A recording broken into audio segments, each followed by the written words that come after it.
আসসালামু আলাইকুম রহমতুল্লাহ বরকাত। আলহামদুলিল্লাহ আলহামদুলিল্লাহ নাহমাদুহু ওয়া নাস্তাঈনুহু ওয়া নাস্তাগফিরুহু ওয়া নাউযু বিল্লাহি মিন শুরুরি আনফুসিনা ওয়া মিন সাইয়্যাতি আ'মালিনা মান ইয়াহদিহিল্লাহু ফালা মুদিল্লা লাহু ওয়া মান ইউদ্লিল্লাহু ফালা হাদিয়া লাহু ওয়া নাশহাদু আন লা ইলাহা ইল্লাল্লাহু ওয়াহদাহু লা শারীকা লাহু ওয়া নাশহাদু আন্না মুহাম্মাদান আবদুহু ওয়া রাসূলুহু أرسله بالحق بشيرا ونذيرا وداعيا إلى الله بإذنه وسراجا منيرا. وقد قال الله تعالى في كلام المجيد والفرقان الحميد: أعوذ بالله من الشيطان الرجيم. بسم الله الرحمن الرحيم. يا أيها الذين آمنوا كتب عليكم الصيام كما كتب على الذين من قبلكم لعلكم تتقون أياما معدودات فمن كان منكم مريضا أو على سفر فعدة من أيام أخر وعلى الذين يطيقون فدية طعام مسكين فمن تطوع خيرا فهو خير له وأن تصوموا خير لكم إن كنتم تعلمون. সম্মানিত মুসলিম খান, আসসালামু আলাইকুম রহমতুল্লাহি ওয়া বারাকাতুহু।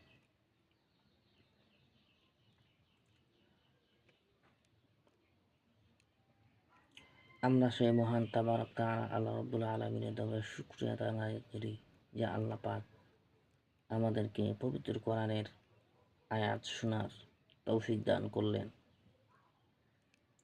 দ্বীনে মজলিসে বসার তৌফিক দান করলেন। শুকরিয়া জোরে সোরে বলে আলহামদুলিল্লাহ।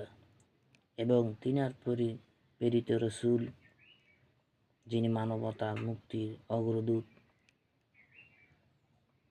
যার শানে আল্লাহ পাক অনেক কিছু উৎসর্গ করেছেন, যিনি আমাদের পথ প্রদর্শক, যিনি আমাদের নেতা, সেই রসুলের শানে আমরা দরুদ পেশ করে সকলে সাল্লাল্লাহু আলাইহি ওয়াসাল্লাম। আমি পবিত্র কোরআনে কারীম থেকে সূরা বাকারার ৮৩ নম্বর আয়াত পেশ করেছি। এর অর্থ ব্যাখ্যা বিশ্লেষণ করে সংক্ষিপ্ত করে আমি আমার বক্তব্য শেষ রাখবো। আমার তাওফীক ইল্লা বিল্লাহ, আলাইহি তাওয়াক্কালতু ওয়া ইলাইহি উনীব। আল্লাহ পাক পবিত্র কোরআনে কারীমে ইরশাদ করতেছেন: ইয়া আইয়ুহাল্লাযীনা আমানু কুতিবা আলাইকুমুস সিয়ামু কামা কুতিবা আলাল্লাযীনা মিন ক্বাবলিকুম লাআল্লাকুম তাত্তাকুন। হে ঈমানদারগণ, তোমাদের জন্য রোজা ফরজ করা হয়েছে, কামা কুতিবা আলাল্লাযীনা মিন ক্বাবলিকুম লাআল্লাকুম তাত্তাকুন, যেমনিভাবে তোমাদের পূর্ববর্তীগণ যারা ছিল তাদের প্রতি রোজা ফরজ ছিল। লাআল্লাকুম তাত্তাকুন, সম্ভবত তোমরা তাকওয়া অর্জন করতে পারবে।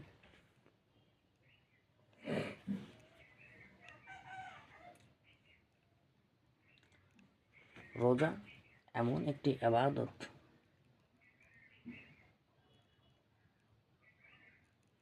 যে ইবাদতের সাথে অন্য কোন ইবাদতের তুলনা হয় না। যেমন নামাজ আপনি লোক দেখানো পড়তে পারেন, সকলে নামাজে গেছে, একটা মিলাদ মাহফিলে আসছে, আপনি নামাজ পড়েন না, আপনিও নামাজে অংশগ্রহণ করলেন। বিয়ে বাড়ি, দাওয়াত বাড়ি, মিলাদ বাড়ি, আপনি কোনো নামাজ পড়েন না, কিন্তু সেক্ষেত্রে আপনিও দলে শরীক হয়ে গেলেন। কিন্তু রোজা এমন একটা ইবাদত, এটা কখনো লোক দেখানো করা যায় না। এজন্য আল্লাহ পাক এই রোজা, আল্লাহ পাক বলেন, এই রোজা যে পালন করে সে রোজা আমার জন্যই পালন করে বলে সুবহানাল্লাহ। রোজা একমাত্র শুধুমাত্র আল্লাহ পাক বলতেছে রোজা শুধু আমার জন্যই মানুষ পালন করে। আর এই রোজাদারের পুরস্কার আল্লাহ পাক বলতেছেন, এই রোজাদারের পুরস্কার আমি আল্লাহ নিজ হাতে দিব বলে সুবহানাল্লাহ। আসৌমুলি ওয়ানা আজিরিবি, আসৌমুলি ওয়ানা আউজুজাবি। আল্লাহ পাক বলতেছে রোজাদারের পুরস্কারে আমি আল্লাহ নিজ হাতে দেব। আল্লাহ অন্য আয়াত উজুজাবি, আল্লাহ পাক বলতেছেন অন্য বর্ণনা এই রোজার পুরস্কার আমি আল্লাহ নিজে, বলে সুবহানাল্লাহ। এই রোজাদারের জন্য আল্লাহ পাক জান্নাতের একটি দরজা রায়হান, এই দরজা দিয়ে শুধুমাত্র একমাত্র রোজাদারই প্রবেশ করবে। রোজাদার প্রবেশ শেষ হয়ে গেলে এই দরজা বন্ধ হয়ে যাবে, এই দরজা দিয়ে কেউ প্রবেশ করতে পারবে না। এবং রোজা রাখার ফলে যখন মানুষের ভিতরে একটা গ্যাস আসে, আল্লাহ পাক বলতেছেন যে এই গ্যাসটা আমার কাছে মৃগীয় আম্বরের চেয়েও বেশি উৎকৃষ্ট, বলে সুবহানাল্লাহ।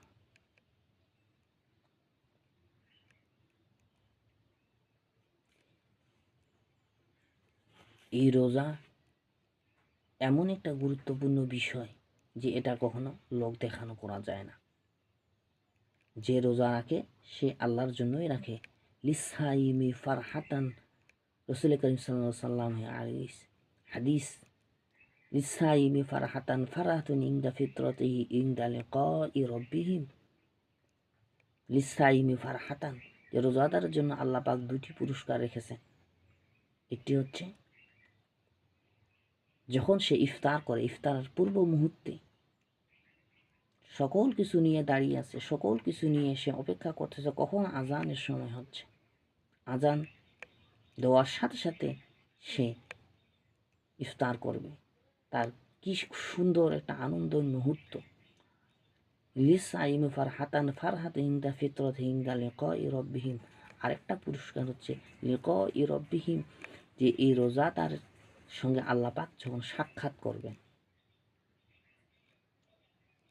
এই রোজাদারের সাক্ষাৎ যখন করবেন তখন আরেকটা পুরস্কার, বলে সুবহানাল্লাহ।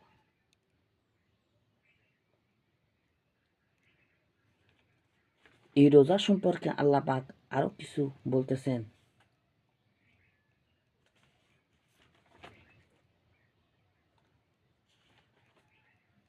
ফামান কানা মিনকুম মারিদান আও আলা সাফারিন ফাইদ্দাতুম মিন আইয়ামিন উখর।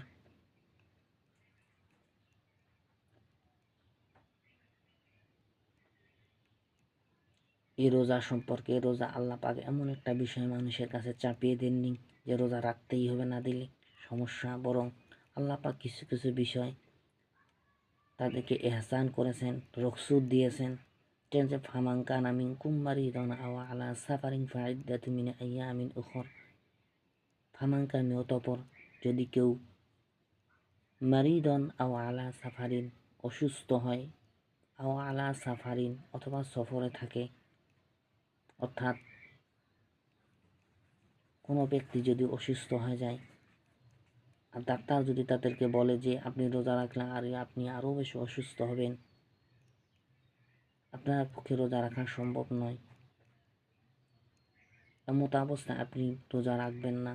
আও আলা সাফারিন, এবং আপনি সফরে থাকেন, ভ্রমণে থাকেন, শুধু বেড়াতে গেলে আপনি সফর হবে না, সফরের কিছু নিয়ম আছে। এই নিয়ম অনুযায়ী নিয়মের মধ্যে যদি পড়েন তাহলে আপনি সাফারিন আও আলা সাফারিন, মুসাফিরের অন্তর্ভুক্ত হবেন।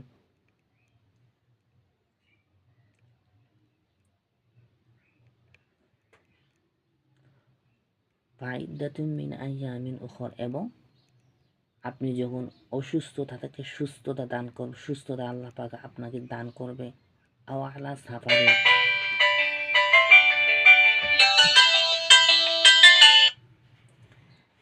এবং সুস্থতা থেকে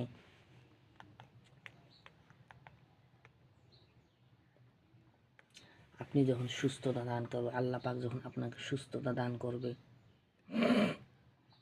আও আলা সাফারিন, এবং সফর থেকে আপনি যখন মুকিম হবেন, স্বাধীন হবেন, তখন আপনি যে রোজাগুলো আপনার ছাড়া পড়ে গেছে, যেগুলো আপনি রাখতে পারেননি অসুস্থতার কারণে অথবা সফরের কারণে, সেই রোজাগুলো সেই যে কদিন আপনি রোজা রাখতে পারেন সেই কয়দিন আপনি এই রোজাগুলো পালন করবেন, পূর্ণ করবেন। وعلى الذين يطيقون فدية طعام مسكين। এটা ইসলামের প্রাথমিক যুগে ছিল, যারা রোজা রাখতে পারতেছিলেন, কষ্ট হচ্ছিল, তারা ফিদিয়াতুন তাআম মিসকিন, মিসকিনদেরকে খাদ্য খাওয়াইছিল। কিন্তু বর্তমান আলেমগণ মতে এটি এখন রহিত হয়ে গেছে। অর্থাৎ আপনি মিসকিনকে খাদ্য খাওয়াই আপনি রোজা রাখবেন না, এটা হতে পারে না। অতএব আপনাকে রোজা পালন করতে হবে। ফামান তাতাওয়া খায়রান ফাহুয়া খায়রুল লাহ ওয়া আন তাসুমু খায়রুল লাকুম ইন কুনতুম তা'লামুন। ফামান তাতাওয়া খায়রান ফাহুয়া খায়রুল লাহ, অর্থাৎ আল্লাহ পাক বলতেছেন, যদি তোমরা রোজা রাখো। ফামান তাতাওয়া খায়রান ফাহুয়া খায়রুল লাহ। কোন আলেমগণ বলেন আওয়ালা সাফারিন, সফর অবস্থাতেও রোজা রাখা উত্তম। তাদের দলিল হচ্ছে এটা, ফামান তাতাওয়া খায়রান ফাহুয়া খায়রুল লাহ, অর্থাৎ তোমরা যদি রোজা রাখো সেটা তোমাদের জন্য উত্তম। ওয়া আন তাসুমু খায়রুল লাকুম ইন কুনতুম তা'লামুন, যদি তোমরা রাখো তোমরা সেটা তোমাদের জন্য উত্তম।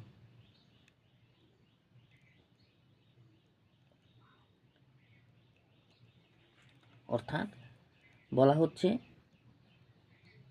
কোন আলেমের মতে আপনি যদি সফর অবস্থায় থাকেন তাহলে আপনি রোজা রাখবেন না। আবার কোন আলেমদের মতে বলা হচ্ছে যে সফর অবস্থাতেও আপনি রোজা রাখবেন, কারণ তাদের দলিল হচ্ছে ফামান তাতাওয়া খায়রান ফাহুয়া খায়রুল লাহ ওয়া আন তাসুমু খায়রুল লাকুম ইন কুনতুম তা'লামুন ফালিয়াসুম ফামান শাহিদা মিনকুমুশ শাহরা ফালিয়াসুম। যে তোমরা এই মাস পাবে, অর্থাৎ রমজান মাস তোমরা যারা পাবে তারা তোমরা অবশ্যই রোজা রাখবে। তার হচ্ছে এই দলিল। আবার কোন আলেমগুলোর মতো বলা হচ্ছে যেহেতু আল্লাহ পাক সফর অবস্থায় রোজা রাখতে নিষেধ করেছেন, সেক্ষেত্রে তারা রোজা রাখবে না। আবার কোন আলেমগুলোর মধ্যে যে সফর অবস্থায় সে ব্যক্তি রোজা রাখবে না রাখবে না সেটা তার নিজের ইখতিয়ার। তবে সফর অবস্থাতেও আপনি যদি রোজা রাখেন সেটা আপনার জন্য সেটা উত্তম, সেটা আপনার জন্য প্লাস পয়েন্ট, সেটা আপনার জন্য উত্তম। কারণ আল্লাহ পাক বলতেছেন ফামান শাহিদা মিনকুমুশ শাহরা ফালিয়াসুম, তোমরা যে এই মাস পাবে সে যেন অবশ্যই রোজা পালন করে। আল্লাহ পাক আমাদেরকে সকলকে সঠিকভাবে রোজা পালন করার, রোজার হক অনুযায়ী রোজা পালন করার তৌফিক দান করুক সকল, আমিন। এবং রোজা মাস পর্যন্ত আমাদের সকলকে দীর্ঘায়ু, নেক হায়াত দান করে সকল, আমিন। আসসালামু আলাইকুম।